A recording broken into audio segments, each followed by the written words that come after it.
अब हम स्टार्ट कर रहे हैं नया टॉपिक, इसका नाम है स्टीरियो आइसोमेरिज्म यानी त्रिविम समवेता।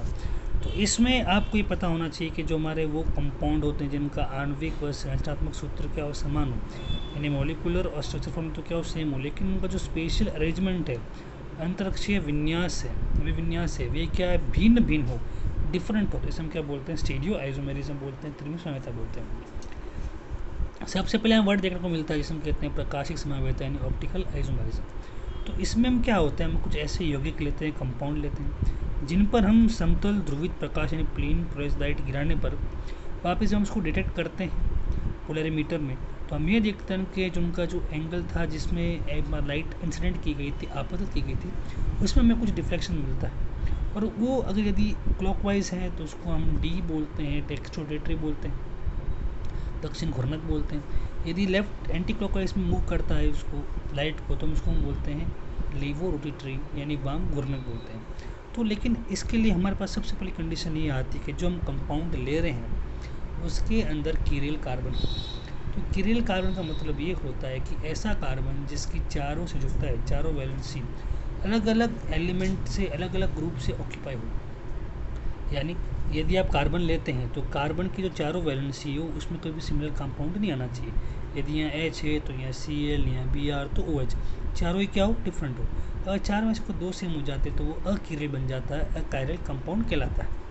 आगे हम शुरू करते हैं इसमें ऑप्टिकल आइसोमेरिज्म। तो इसमें हम क्या करते हैं, सबसे पहले हम आप साधारण प्रकाश लेंगे, नॉर्मल लाइट लेंगे, उसे हम गुजारते हैं निकोल प्रिज्म में से पास कराते हैं, और वो पास करने के बाद आपको समतल ध्रुवित प्रकाश में काउंट हो जाती है, कन्वर्ट हो जाती है।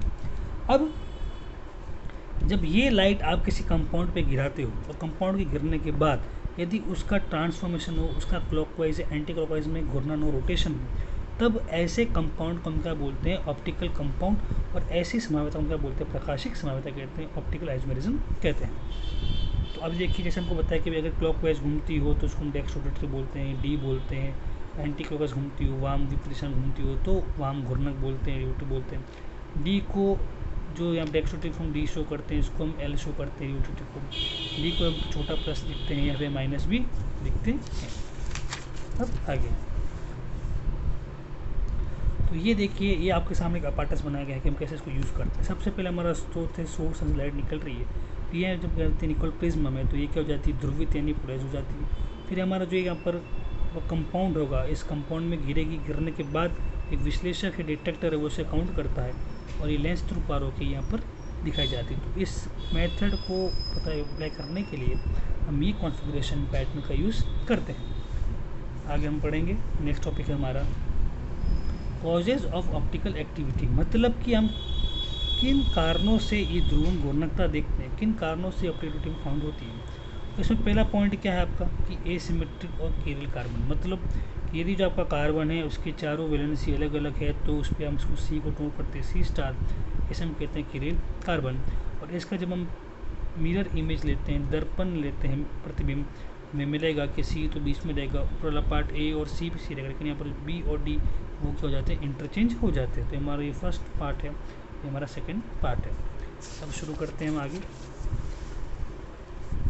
नेक्स्ट पॉइंट हमारा यहाँ पर दे रखा है कि भी आपके पास जो एलिमेंट ऑफ सिमेट्री होते हैं किसी यौगिक के प्रकाशिक रूप से सक्रिय होने के लिए आवश्यक है कि इनमें से किसी प्रकार का समतत्व उपस्थित न हो। मतलब यदि वो कंपाउंड कीरिल के साथ साथ आपका ऑप्टिकली एक्टिव कंपाउंड हो, प्रकाशिक सक्रिय कंपाउंड हो, तो उसमें एक कंपोनेंट तत्व नहीं होने चाहिए। सबसे पहले हम देखते हैं प्लेन ऑफ सिमेट्री समतल तत्व। मतलब जैसे हमने कोई कंपाउंड लिया, यहाँ पर एक कार्बन है, यहाँ कार्बन इसे हम कहते हैं मेसो टार्टरिक कंपाउंड। हमने यहाँ इसको हम एक्स अक्ष पर, ऐसे हम वाई अक्ष पर काटते हैं, और काटने के बाद हम ये देखते हैं कि दाई तरफ बाई तरफ ऊपर नीचे सेम तो नहीं है। यदि हमें सेम प्रकार के तत्व एलिमेंट मिलते हैं तो फिर हमसे प्लेन ऑफ सिमेट्री कहलाते हैं। और ऐसे कंपाउंड जो होते हैं वो प्रकाशिक असक्रिय होते हैं, निष्क्रिय होते हैं, ऑप्टिकली इनएक्टिव होते हैं। जैसे हम इसको अगर एक्स में काटे तो यहाँ भी एक कार्बन है, यहाँ कार्बन, इस तरफ OH OH, इस तरफ H H, यहाँ carboxylic group carboxylic acid group. तो मतलब आप कह सकते हैं कि भाई एक प्रकार से ये प्लेन ऑफ सिमेट्री हो चुका है, सममिति का तल हो चुका है, इसलिए ये प्रकाशिक सक्रिय कंपाउंड यौगिक नहीं है। दूसरा होता है सममिति केंद्र, सेंटर। इसमें क्या होता है, जैसे आपके पास कंपाउंड है, कंपाउंड लिया, हम इसके सेंटर से होते हुए एक लाइन गुजारते हैं। अब ये जो सेंटर लाइन हमने बनाई है ये टोटली आप देखेंगे तो क्या है, हाइपोथेटिकल है, काल्पनिक है। अब इस लाइन के ज़रिए में चेक करते हैं कि इसके राइट साइड में लेफ्ट साइड में सिमिलरिटी है। यदि सिमिलरिटी है, समानता है, तो ये कंपाउंड प्रकाश सक्रिय नहीं होता। तो इसके आप इस तरफ देखेंगे तो कार्बोक्स देखिए, कार्बोक्स देखिए, इसके यहाँ पर एच, इसके यहाँ पर एच, इसके यहाँ ओ एच, इसके ओ एच, यहाँ सी एच, मतलब प्रकाश क्या, ये प्रकाश सक्रिय नहीं होगा क्योंकि इस पॉइंट के दोनों तरफ आपको सिमिलर टाइप कंपाउंड मिलते हैं। नेक्स्ट, सममिति एक्स एक्सिस ऑफ सिमिलरिटी। यदि किसी अणु को 360 डिग्री कोण इसके अक्ष पर घुमाया जाता है तो तथा प्राप्त प्रतिबिंब रूप यदि मूल संरचना के समान हो तो यौगिक को n गुना घूर्णन पर उपस्थित होगा। इसमें हम ये कह सकते हैं कि जैसे मान लीजिए हमने वो कंपाउंड लिया है, तो उसका कोई एलिमेंट तोड़ लेते हैं, उनको हम रोटेट करते हैं 360 डिग्री पर, और जो मिलने वाला कंपाउंड है यदि वो उसकी दर्पण प्रतिबिंब की सेम हो, यानी मेरे एज के सिमिलर मिल जाता है, तो वो भी ऑप्टिकली एक्टिव होता है। नेक्स्ट आगे अब हम पढ़ेंगे प्रतिबिंब रूपी समावयव के गुण, यानी प्रॉपर्टीज ऑफ इनैंशियोमर।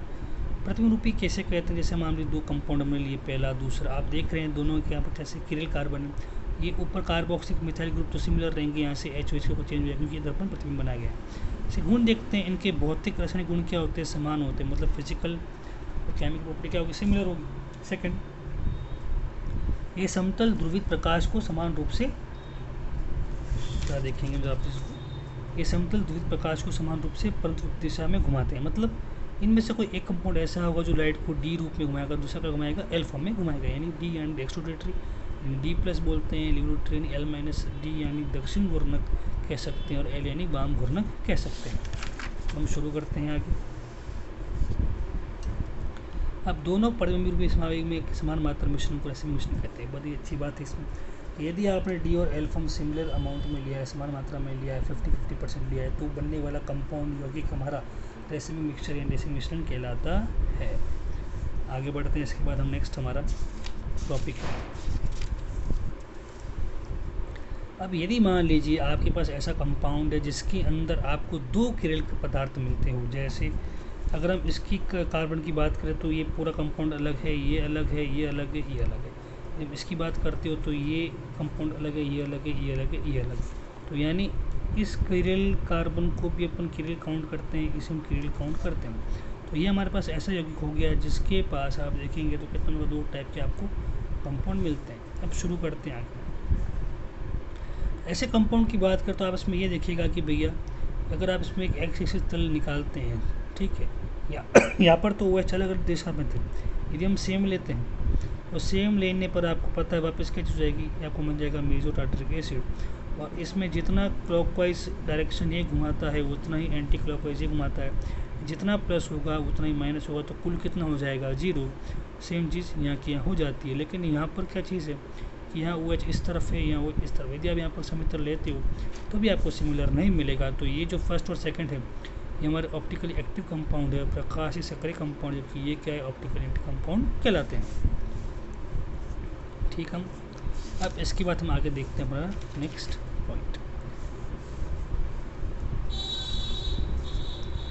इसके बाद हमारा नेक्स्ट पॉइंट है डायस्टेरियोमर्स यानी विभिन्न रूपी समावयव।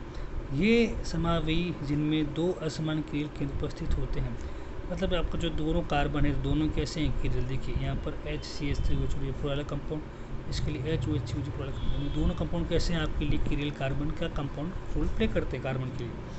हम ध्यान से देखेंगे तो यदि हम इस पर ऐसे लेते हैं, जैसे आपने यहाँ सी उन्हों को नोट कर लिया है, यहाँ पर HHOH इनका यदि हम दर्पण प्रतिबिंब लेंगे, मिरर इमेज लेंगे, लेफ्ट राइट पोर्शन क्या होगा, चेंज हो जाएगा, इंटरचेंज। और सेकंड आप दोनों साथ उसे आप OH सिमिलर लिया है तो अगर चेंज हो जाएगा। तो यहाँ पर ये कहता है कि आपका जो फर्स्ट और थर्ड है ये मतलब यहाँ पर HOH डिसिमिलर पोजीशन में या सिमिलर में, और ये आपका जो सेकंड और फोर्थ है ये दोनों असल में यहाँ पर क्या है, डायस्टेरियोमर्स में विभिन्न रूपी समावयव कहलाते हैं। ठीक, अब इनमें यहाँ 1 2 3 4 दर्पण कहलाएंगे जो दूसरे पर अद्व्यापित नहीं होते, अतः इन्हें प्रतिबिंब रूपी समावयव कहा जाता है। परंतु 1 3 या 2 4 3 समावयव है परंतु एक दूसरे को नहीं है, अतः वे प्रकाशित समावयव जो एक दूसरे से प्रतिबिंब नहीं होते हैं वेवरम समावयव कहलाते हैं। इसलिए आपका जो फर्स्ट का पॉइंट है और आपका थर्ड कंपाउंड है ये दोनों कैसे हैं आपके लिए, यहाँ पर हम बात करें तो ये V1 रूपी समावरी एस्टर में से, क्योंकि अभी यहाँ पर इसको उठा के उसको ऊपर रखेंगे तो मैच नहीं खाएगा, उसी टाइप से इसको यहाँ रखेंगे तो भी मैच काउंट नहीं करेगा। तो आगे बढ़ते हैं, इसके बाद नेक्स्ट टॉपिक हमारा नेक्स्ट फॉर्म हम देखिए, तो अच्छा क्वेश्चन है कि भाई अब हम क्या कर रहे हैं, इरीथ्रियो और थ्रियो आइसोमर पढ़ रहे हैं। तो इसमें ये कहता है कि यदि आपके सामने कोई ऐसा कंपाउंड आता है जिसके कार्बन के दोनों राइट साइड में या लेफ्ट साइड में सिमिलर ग्रुप जुड़ा हो, जैसे लेफ्ट में H है, या दोनों क्या है OH है, यहाँ पर भी OH है या फिर क्या H है, तो ऐसे को हम क्या बोलते हैं, इरीथ्रियो आइसोमर बोलते हैं। इन्हें क्या बोलते हैं भैया, इरीथ्रियो आइसोमर बोलते हैं। और यदि दोनों में अगर डिसिमिलर हो, अलग पोजीशन, तो क्या बोलते हैं, थ्रियो बोलते हैं। जैसे आप देखेंगे यहाँ पर दोनों तरफ OH राइट में है, H लेफ्ट में, OH लेफ्ट में, H लेफ्ट में, चाहे राइट लेफ्ट हो उसमें पोजीशन मैटर नहीं करता, लेकिन सिमिलर कंडीशन पर दोनों जगह होनी चाहिए। यानी दोनों H एक जगह हो या दोनों H एक जगह हो तो उसमें क्या बोलते हैं, इरीथ्रियो। उसमें थोड़ा भी कुछ चेंज हो जाए तो हम क्या बोलते हैं, थ्रियो। ये तो हमारी हुई एक बात। नेक्स्ट आगे